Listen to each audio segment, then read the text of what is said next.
Hello दोस्तों, कैसे हो आप। उम्मीद करती हूँ अच्छे होंगे। कहानी अच्छी लगे तो लाइक शेयर सब्सक्राइब करना ना भूलें।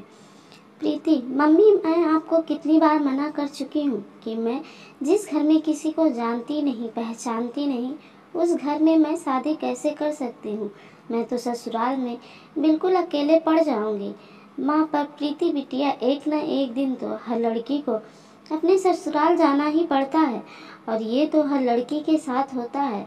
ससुराल में जाकर एक दूसरे को पहचानना, सबके दिलों में जगह बनाना, सबसे प्यार बांटना, यही तो रीत है। कोमल प्रीति की बड़ी बहन। मम्मी, अगर इसे ऐसी जगह शादी नहीं करनी जहाँ इसे कोई नहीं जानता हो तो ऐसी जगह तो कर सकती है ना जहाँ ये किसी को जानती हो, कोई इसका साथी हो। प्रीति, अरे कोमल दीदी, अच्छा हुआ आप आ गई। मम्मी को देखो ना, कब से शादी कर ले बोल रही हैं। जब मैंने बोल दिया कि मुझे अभी शादी नहीं करनी तो क्यों बार बार मम्मी जिद कर रही हैं। कोमल, ठीक ही तो कह रही है मम्मी, एक ना एक दिन तो शादी करनी है तो क्यों ना समय रहते खुशी का काम ठीक ठाक हो जाए। वैसे अगर तुम कहो तो मैं तुम्हें एक सलाह दे सकती हूँ। मेरा इकलौता देवर मोहित अभी नई नई नौकरी पर लगा है और माँ बाबूजी उसके लिए लड़की देख रहे हैं, पर मोहित को अभी कोई लड़की पसंद नहीं आ रही है। अगर आपकी रजामंदी हो तो मैं प्रीति के लिए अपने देवर से बात करूं। मम्मी, माँ यह तो बहुत अच्छा रहेगा कोमल बिटिया। अगर तेरे ससुराल वाले इस बात के लिए मान जाते हैं तो तेरे पापा और मुझे तो कोई ऐतराज नहीं। कोमल और प्रीति, तू बता। प्रीति, मुझे क्या पता दीदी, आपको जो ठीक लगे वैसा करो। अच्छा, मैं अभी आती हूँ। प्रीति शर्मा कर अपने कमरे में चली जाती है। प्रीति और कोमल दोनों सगी बहनें हैं थी। कोमल की शादी शहर के एक बड़े ऊंचे घराने में हुई थी। कोमल प्रीति की शादी की बात अपने देवर से करती हैं। सब लोग इस रिश्ते के लिए मान जाते हैं क्योंकि प्रीति के स्वभाव को सब जानते थे। सबकी रजामंदी से खुशी खुशी रिश्ता तय हो जाता है और प्रीति और मोहित की शादी हो जाती है। प्रीति नई नवेली दुल्हन बनी, नए नए सपने सजोए अपने ससुराल आती है। सब कुछ बहुत अच्छे से चल रहा था। दोनों बहनें मिलकर खुशी खुशी घर का काम निपटाती। घर का माहौल बहुत ही शांतिपूर्ण था, पर कहते हैं ना, जहाँ चार बर्तन होते हैं वो कभी न कभी बज ही जाते हैं। कोमल की सास प्रीति के स्वभाव से बहुत खुश थी। एक दिन सास का एकादशी का व्रत था। कोमल थोड़ी देर से सोकर उठी, इसलिए प्रीति ने सास के लिए फलाहार की कई सारी चीजें बना डाली। ये देखकर सास बहुत खुश हुई। सास, प्रीति बहू, मैं तो धन्य हो गई जो तुम जैसी बहू ऊपर वाले ने मुझे दी। मेरी दोनों बहुएं लाखों में एक है। वैसे तुमने तो फलाहार कितनी सारी चीजें बना डाली, मेरा तो पेट अच्छे से भर गया। प्रीति, माँ जी, आपको फलाहार पसंद आया, यह मेरे लिए बहुत खुशी की बात है।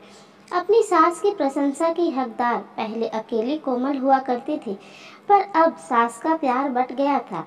प्रीति की तारीफ सुनकर कोमल को अपनी बहन से थोड़ी ईर्ष्या होने लगी, इसलिए उसके व्यवहार में बदलाव आने लगा। प्रीति, कोमल दीदी, देखना मैं कढ़ी बना रही थी पकौड़े के लिए, इतना बेसन काफ़ी रहेगा ना। कोमल, देखो प्रीति, अब तुम मेरी छोटी बहन नहीं हो, तुम मेरी देवरानी हो, इसलिए घर की जिम्मेदारियां सीख जाओ। अब हर समय मैं तुम्हें थोड़ी ही बताती रहूंगी कि क्या सही है और क्या गलत। खुद भी तो बनाना सीखो, और वैसे भी मुझे बहुत सारे काम हैं। आज से पहले कोमल ने प्रीति से कभी ऐसे बात नहीं की थी, पर प्रीति इस बात पर ध्यान नहीं देती। अब तो कोमल अक्सर प्रीति को नीचा दिखाने की भी कोई कसर नहीं छोड़ती थी। एक दिन प्रीति ने गलती से दाल में देसी घी के तड़के की जगह तेल का तड़का लगा दिया, जिस पर कोमल उसे टोकने लगी। कोमल, प्रीति, तुम्हें पता है ना कि माँ जी को देसी घी के तड़के वाली दाल पसंद है, फिर तुमने तेल का तड़का क्यों लगा दिया। प्रीति, दीदी, वो देसी घी मुझे मिल ही नहीं रहा था, मैंने पूरी रसोई में देखा, इसलिए मैंने तेल का तड़का लगा दिया। कोमल, 6 महीने तुम्हारी शादी को हो गए हैं, कब तक मैं ही रसोई के सामान की देखभाल करती रहूंगी। तुम्हें भी तो देखना चाहिए, देसी घी हमेशा भंडार घर में रहता है, एक बार वहां जाकर देख लेती, कम से कम ये गलती तो नहीं होती। एक बात कान खोलकर सुन लो, यहाँ तो मेरी बहन नहीं देवरानी हो। कभी ये सोचो कि दीदी दीदी करके तुम मेरी मदद लेकर घर में सबकी तरफदारी बटोरती रहोगी और मैं चुपचाप देखती रहूंगी। सास कोई बात नहीं कोमल बहू, इस पर इतना गुस्सा होने वाली क्या बात है।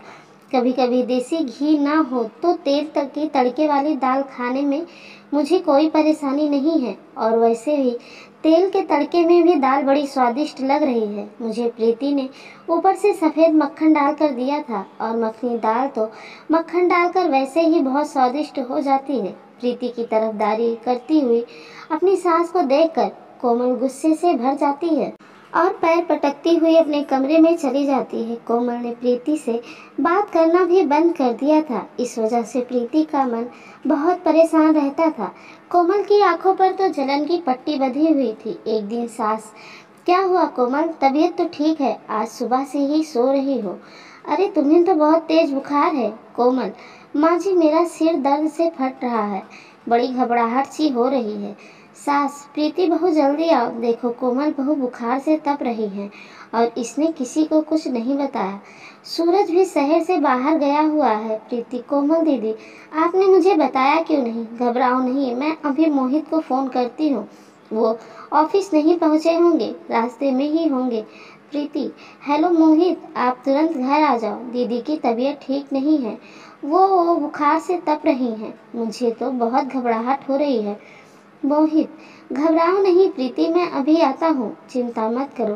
प्रीति दीदी दीदी करके रोना शुरू कर देती है। इतनी देर में मोहित घर आ जाता है। वो लोग कोमल को लेकर अस्पताल पहुँचते हैं। कोमल का बुखार सिर पर चढ़ गया था। प्रीति अपने मम्मी पापा को भी फ़ोन कर देती है। वे लोग भी अस्पताल पहुँचते हैं। प्रीति रो रो कर डॉक्टर से अपनी दीदी को ठीक करने की बात कह रही थी। प्रीति रोते हुए, डॉक्टर साहब मेरी दीदी ठीक हो जाएगी ना, प्लीज़ आप उनका अच्छे से इलाज कीजिए, मेरी दीदी को ठीक कर दीजिए डॉक्टर। एक हफ्ते बाद कोमल की तबीयत में सुधार आता है और उसे हॉस्पिटल से छुट्टी मिल जाती है। प्रीति ने कोमल की अस्पताल में भी बहुत सेवा की और घर आने के बाद भी उसका बहुत ध्यान रखा। प्रीति अकेले ही घर का सारा काम निपटाती और साथ ही साथ कोमल की भी बहुत देखभाल करती थी। प्रीति की देखभाल से कोमल बहुत जल्दी ठीक हो गई। कोमल भी अपनी बहन प्रीति की सेवा भाव को देख रही थी। कोमल को अपनी गलती का एहसास कराने के लिए एक दिन उसकी सास बोली, सास, प्रीति ने तुम्हारी कितनी सेवा की है बहू, भगवान ऐसी देवरानी सबको दे।